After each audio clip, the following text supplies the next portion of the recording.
Welcome to Becoming the Ultimate Coach. I am the Jock, this is the Doc, and this is where psychology meets fitness. We are on our fitness trends series, and today we're going to be going over 75 hard. So, Dr. J, when it comes to 75 hard, are you going to be swiping right, swiping left, or looking a little longer? With 75 hard, I'm swiping left. What about you? I'm going to be swiping left as well. So, 75 hard has a pretty bold claim. The only program that can permanently change your life. And so if you're not familiar with 75 hard, it is 75 days of you're following a specific diet that you choose. It is 2 45-minute workouts. One needs to be outside. It is drinking a gallon of water per day. It's reading 10 pages of nonfiction per day, and it's taking progress books. Now, there's some good stuff in this. And also kudos to 75 hard for becoming popular. But let's get into the brainy stuff. Dr. J, break it down for us. What are the pros and cons of this from your point of view? Well, the first thing I'm looking at is personality fit. So again, with its name, 75 hard, I know it's intense. I know that it's going to attract people. It's going to be attractive to people that have intense personalities, that love challenges, love mixing up their daily routine. And for 75 days, you can really go all in on this. And so there's some pros for that. And some people will really enjoy it. However, a majority of the population, at least the general population that's coming into fitness facilities, wanting to work with trainers, coaches, those types of things, they're needing and wanting something long-term. And I'm not sure that this matches their personality, because one of the other premises of 75 hard is if you're into it several days and there's a day that you don't fully complete it, you start over again. And we know that there's a lot of people that have had successes and failures, and it really becomes sort of that all or nothing. And that doesn't really work for a lot of personality types and their lifestyles. Your thoughts? So this program actually speaks to me and my personality as well. That does not surprise me. And I bet a bunch of trainers it speaks to your personality as well. Because like it sounds good. Like I want to be intense. I want to be all in. I want to see big changes. I love seeing those before and after pics. The problem is being in this industry and working with the general pop for almost 20 years now, it's just kind of reinforcing these extremes that we see. And so a lot of people come in that we're working with and they're all in and they're all out, and it's just like that. So they might get through the 75 hard. Like this was popular with the whole 30 for a while, and people are doing that. And you can definitely learn some things, and it might get some people to kind of kickstart something. But what us as coaches have to really get into is what do people do after this? So that transition period and figuring out that individual need that each person needs, because that's the problem with just a blatant program like this one is it's not customized for each person, and that's what you have to be as a coach, and that's kind of the drawback of that. From a trainer, I'm constantly looking at programs of like, okay, what are the results? Am I going to have good short-term and long-term results? Exactly. Because I need some short-term results, because I need people to see that they're getting something out of it, and I need long-term because it's ultimately what people are coming to us for.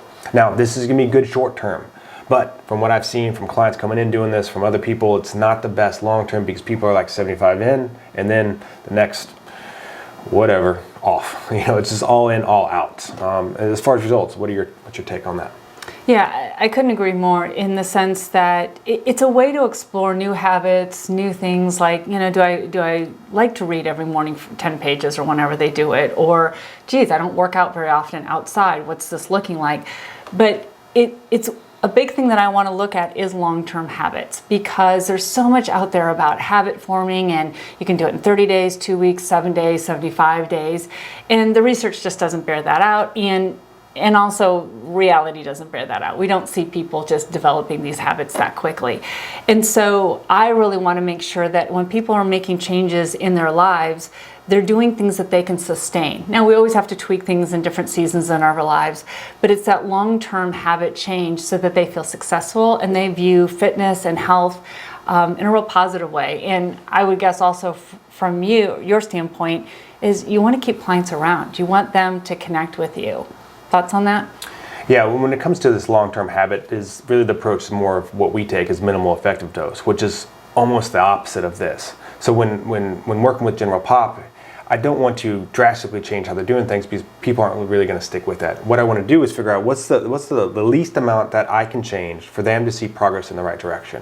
Because then people are like, oh wow, I can actually do this. I can still, have cake with my kids at their birthday party. I'm still can have a drink with my friends out on the weekends. I can still enjoy some of these things. I can enjoy life versus just like, no, I'm just gonna have willpower and I'm gonna be hard, I'm going to be disciplined, and then after the 75 days, you're like, oh, I'm going to go back and do whatever. But if we can change just a few of these small things, then we can have, lifelong changes in people. That's what they're ultimately coming for. Exactly. The other viewpoint I'm looking at this for is as a marketing. So I see some gyms out there that are doing programs like this. It's either a 30-day challenge, or one guy I saw an email, he's doing a 50-day strong or something like that he's taken from the 75 hard.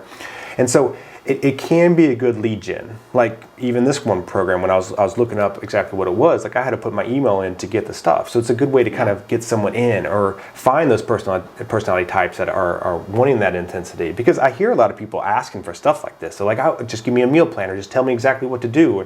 And people like that structure. The problem is it doesn't work long time. So on the marketing standpoint, it could be a good way to get people in the gym, but very quickly after that, you need to start changing the tone of what you're saying with them so that they kind of see the reality of what's a good long-term play. Your take on that? Exactly. Well, and marketing is so important here because, to your point, we want to get clients, consumers in, we want lead gens, we want all this stuff. But the other part I look at is, how do the things that we do, how are they impacting the industry as a whole, the fitness industry? And when we think of marketing, we're seeing all of these challenges and things, and they make complete sense. We, as human, we want the easy button, we want the quick fix, we want that, tell me what to do, let me do it, and my life will change and it'll be amazing. So for marketing, it makes complete sense. The problem is that at the same time, we're seeing a lot of clients and people come in with misunderstandings of how fitness and lifestyle changes happen. And they truly, because of all the marketing, much of what the fitness industry is doing is setting them up for that expectation. And so at the same time, we're saying, well, geez, clients don't get it. They want these quick things. They expect these things from us. So for me, marketing is about, be careful what you're asking for there, because you're also setting up expectations that you may not be able to maintain. Like you might get those, as you pointed out those earlier, is that short term, but not long term. And for us to positively impact the fitness industry, we want more of the general pop to get excited about being part of a fitness journey and feel like they can not only be part of it, but make changes and sustain. Your thoughts? Yeah, it's kind of like early on in my gym ownership career, we had a class that was called the Bikini Body. And it was easy to advertise for because we could put very lean, fit females on there. And they were our clients. Like, that was not something we were just stealing pictures from. And that definitely was very polarizing. It got a small group in very excited and they wanted to come in. So we're like, oh, this works, this marketing works, we're getting these people in.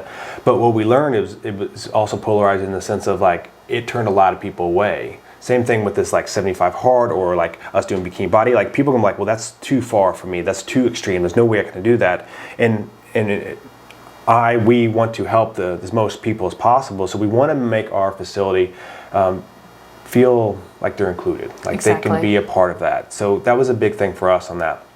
So the other part I look at as a gym owner is just revenue profitability on different programs like this. And one thing you have to be careful with if you're constantly doing programs like this, you can't run them year long. Exactly.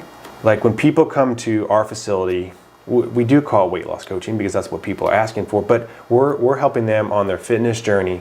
And as their goals change, as their lifestyle changes, as their whatever changes, we change along with them. We give these individual approaches, we adjust so they can help reach their goals. And we've had people for years and years going on that. If we're just doing a short program for whatever days it is, they're gonna be in and they're gonna be out and they're gonna be looking for the next thing. And so really when it comes down to the marketing and the profitability, having more of this like holistic approach, helping people on all parts of the fitness journey and helping them like really realize long-term gains is the ultimate goal. So that wraps up today, but we want to hear from you. When it comes to programs like 75 Hard, are you going to swipe right, swipe left, or do you want to look a little longer at it? See you next time.